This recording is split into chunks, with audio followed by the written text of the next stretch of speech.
7 minutes sih guys. No.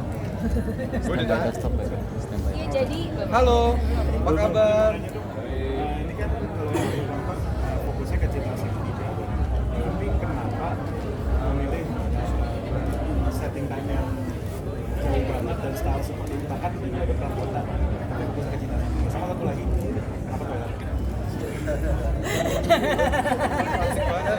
Karena ide-ide terbaik datang ketika kita ya dong, benar. Kenapa settingnya tahun 46? Jadi kan memang sebenarnya awal dari film ini kan memang dari fotografi Jalan Tari. Jadi memang awal mulanya memang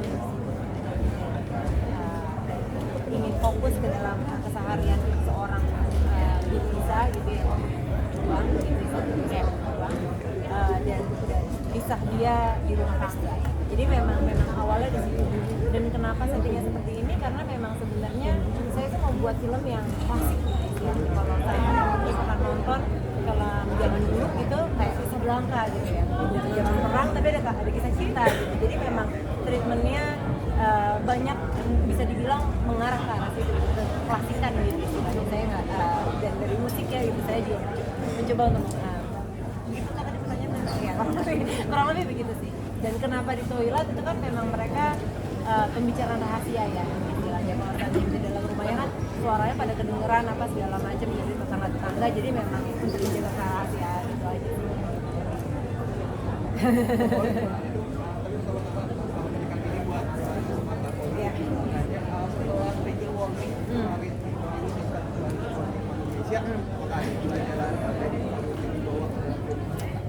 Yang pelajaran saya paling besar itu sih di Hollywood sih, saya selama ini merasa saya membatasi diri dalam kreativitas karena gimana nanti bikinnya susah, jadi kita bikin aja. Di Perang Kota saya agak belaga gila sedikit, coba deh ada yang begini coba deh gitu. Jadi ya bikinnya agak ya sih agak memang challenging ambisius gitu. Jadi memang kan soalnya orang Amerika kan gitu kan, maksudnya mereka kan kayak keren gitu, apa-apa semuanya mau wah gitu. Dan ya udah saya mencoba untuk barrier saya membatasi diri selama ini secara kreativitas, saya coba untuk lawan gitu. Kalau kita salah sebenarnya ada tim. Aman sih. Kan udah kan hasilnya bisa ketahuan. Dari sejak awal saya ketemu sama Poli, film pertamanya saya suka banget. Dan di FFP menang.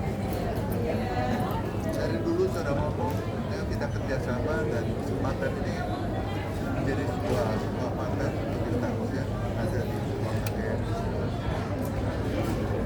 Oke, untuk saya mungkin ini saya nggak tahu saya juga tapi buat saya salah satu yang membuat film ini terasa tidak di Indonesia sebenarnya adalah pas saat adegan-adegan yang dikasih. Seperti apa sih kayak cara kita tuh tidak melihat itu sebagai sesuatu yang seksual ini ya, di adegan antara dengan Ciko dan juga dengan Jeremy. Maksudnya itu seperti apa dan juga mungkin koreografi secara teknisnya mungkin kalian bertiga tuh kayak apa gitu. Untuk pendekatannya sendiri kami melalui berbagai macam workshop gitu. Karena di film ini banyak sekali workshop yang harus kami jalani gitu. Dari workshop fisik, workshop action, workshop musik, begitu juga dengan intimacy coordinator. Karena kami menjadi coordinator, keamanan kami semua dan kenyamanan kami semua. Karena memang di sini digambarkannya dalam skrip adalah antara Isa dan Fatima dan Azul juga, dan kami benar-benar ada workshopnya tersendiri gimana caranya safety-nya itu seperti apa. Sebenarnya adegan intimasi itu seperti adegan-adegan lainnya yang bisa dibilang sama seperti adegan fighting.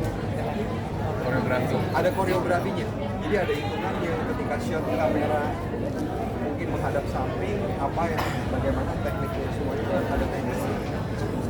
Kami merasa mewakili para merah ini sangat bersyukur ya dengan adanya seperti ini beberapa tahun belakangan ini yang pastinya sangat mengutamakan keamanan dan kenyamanan semua aktornya karena betul yang kalian kenal di kota besar sendiri kita seperti sih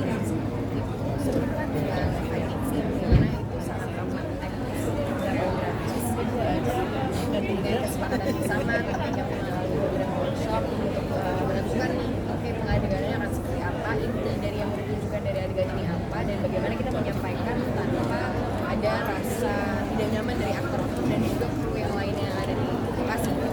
Jadi kami bisa dibilang sangat berkontribusi di film ini, walaupun memang adegan intimasi yang ada di film itu adalah bisa dibilang salah satu unsur utama film ini. Jadi semua yang dilakukan itu harus melalui kesepakatan bersama.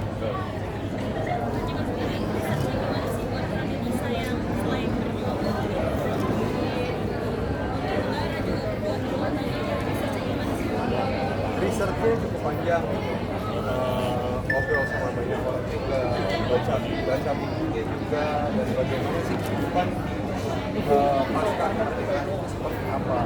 Dan balik lagi ngobrol ke Molly, karena Molly selain sutradara dia juga scriptwriter. Dan ngobrol banyak sama Molly, dunia seperti apa sih yang Molly ciptakan di dalam film Perang Kota. Mulai kita scratch karakterisasi bisa itu seperti apa ya, background story-nya seperti apa. Biasanya aktor itu berangkat dari masing-masing aktor itu bikin karakter baru. Jadi kami membuat sesuatu yang tidak ada di dalam skrip, seperti latar belakang karakter. Bisa ketemu Fatima itu gimana, bagaimana cara dia berkomunikasi, gimana sih mereka bisa suka. Karena di sini ditonjolinnya musik, ya akhirnya kita bilang kami mungkin karena sama-sama tentang musik. Seperti itu banyak hal-hal pendekatan yang kami lakukan karena kami mempunyai waktu yang cukup panjang ya. Oke, terima kasih ya, kami mesti ganti baju. Boleh shout out dulu, jangan lupa nonton Perang Kota 30 April. Oke, di bioskop. Ada yang bisa dimatiin handphone siapa tuh? Saya Nanda ya. Oke, 1, 2. Jangan lupa saksikan film Perang Kota tanggal 30 April 2025 di bioskop. Yeay.